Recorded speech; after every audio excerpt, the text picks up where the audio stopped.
Meron daw Palawan blue flycatcher. Endemic species itong Palawan blue flycatcher. Ano? Ang ganda, may parang yellow sa dibdib. Tapos yung blue niya, ang ganda.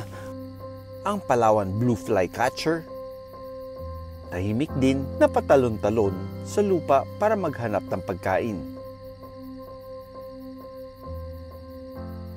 Habang ang Palawan bulbul, pasimpleng tinitira ang prutas ng giant taro.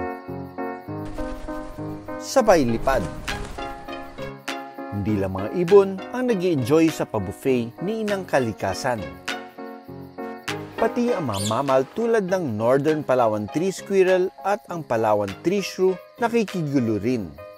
Guys, meron dito yung Palawan Tree Shrew Squirrel.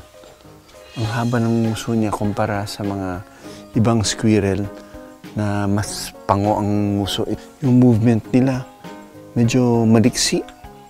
Pero ang likot.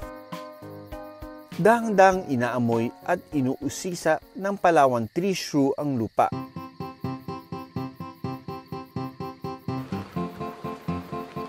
Insekto at prutas ang kinakain nila. Habang ang mga squirrel o bising, nguya lang ng nguya sa pagkain nakukuha niya. Hanggang sa may narinig kaming kakaibang huni.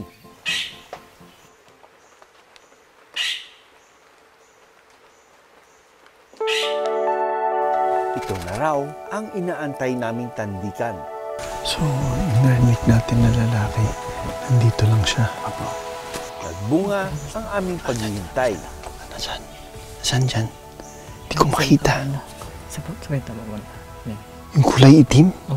Wow. Oh my God. Oh my God. Kita-kita. Yung puti sa cheek niya.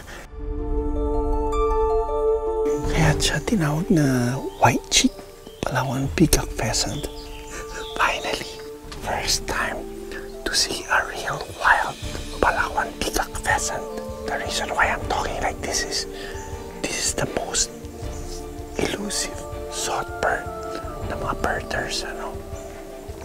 Talagang napakaganda ng Palawan peacock pheasant nito. Siya yung sinasabing one of the most beautiful pheasants in the world. Nandito siya sa Palawan. Dito lang siya makikita.